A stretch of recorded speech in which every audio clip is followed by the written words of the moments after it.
My name is Comfort Adesuwa Ero. I was born in Benin City, Nigeria. I grew up in a little village then. I have very fond memories of my stay in that village because I stayed there till about age 9. My father sent me to the city to continue education because he said they realized the way I was telling stories. He said, maybe this girl should go into the school run by these foreigners here. And the fond memories I have are of everybody living within the same household. My father was a chief and he had a large compound. You have to move from one side to the other with aunties, uncles, cousins. There are so many people. I loved that we all lived together in that compound. And what I do today, it are mainly tapped from that part of my life. I didn't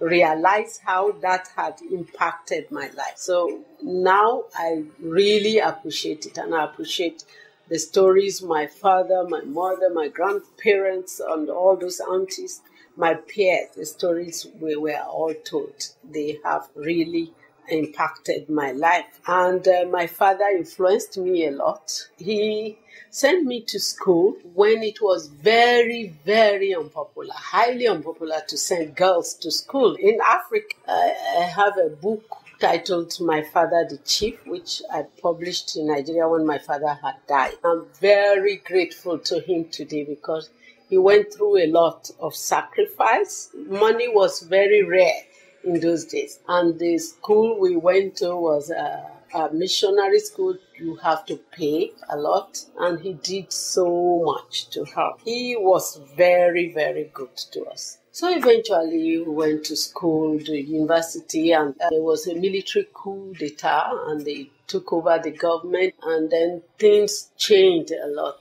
Life became very unbearable. The students were always on the street because they are educated and they are the only ones who could fight for the very illiterate people and people who didn't know what to do. And they killed many of them, and they formed a song to say, kill as many students as you can, but we will continue. And because of that, they closed down schools. We had to be planting things behind our house to eat. You plant, you make eggs, you sell this and that. Teachers were not teaching. Schools were closed anyway, most of the time. So I just decided one of the days it's time to move. I had 6 children. I wouldn't be able to raise them in that situation. One of my daughters had a scholarship in Victoria. She was here when that problem started in Nigeria. She finished the diploma. She had admission waiting for her, and the universities were closed for almost a year. So she had to look for something here, university. She went to UVic. And then that's why we decided to also choose Canada. She made the move and we came here. That's how we came in 1996, me and 5 of my children, because she was already here. When I came to Canada, my first impression was, thank God, we have freedom. And there's no military. I don't suspect anybody coming to my house or coming to my school to say, what are you teaching?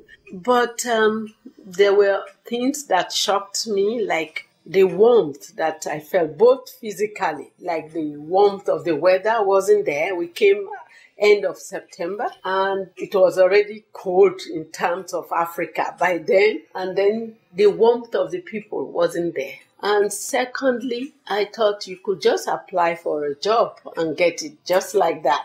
The most challenging thing for settling was getting a job. I went into a job finding club for a month, and the first job I got after that was taking care of a daycare in a gym. Meanwhile, the job finding club said if you have a certificate from your country for teaching, then try to put it together, contact the Basic College of Teachers. I did all that. Eventually, they gave me a license. But I called the school district. They said there was no space, even for substitute teacher. I was very depressed. Eventually, somebody from the Intercultural Association of Victoria called me and said, "Oh, please, they heard you are a good storyteller. There is a class for seniors. Can you come and do some stories for them?" I said, "Yes, sir," I did. And then she said, "You know what? You can do a proposal to work with seniors if you like." Yeah, so I did a proposal and it came through. It was just 2 days a week, but it was good, and I loved working with the seniors because they are like children, very trusting and nice and listening. That was my first community work in Victoria, working with seniors and helping them with their English. There were some of them, they said they were past teaching. So I pushed all my curriculum paper aside and we used stories, we danced, we went on field trip to the mall. This is this in English. That's how we learned. And they loved it. We moved in 2000 to Vancouver. Again, I started working as a volunteer in the Multicultural Family Center. There I said, the women come every Saturday. They bring children. They need to be taught. I started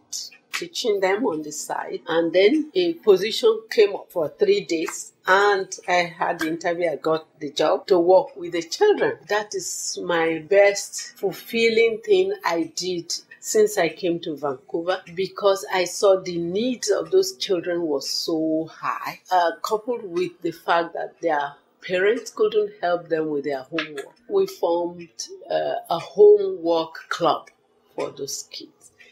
Then we eventually moved it to Burnaby, where most of them lived. I also tried to help them with their cultural values so that they still know, and then they know their culture, their background, they are happy the way they are, and they can fit into the normal school system.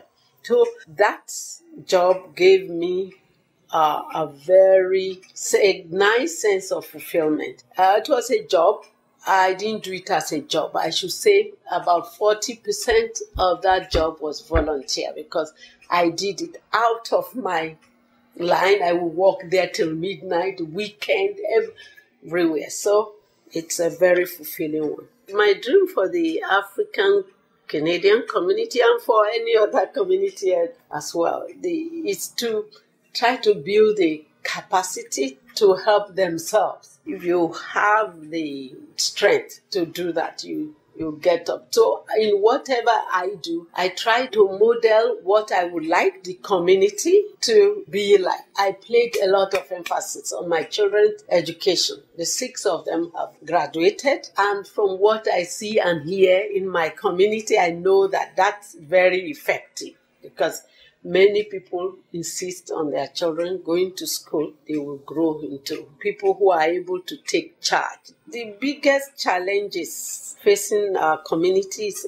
a lack of education and lack of services that are relevant to them, that they understand. If you are setting up counseling services, my community people, Africans, are not used to going for counseling with strangers, they call them, to go and tell their private, even if they are done private issues with strangers, they are not used to that.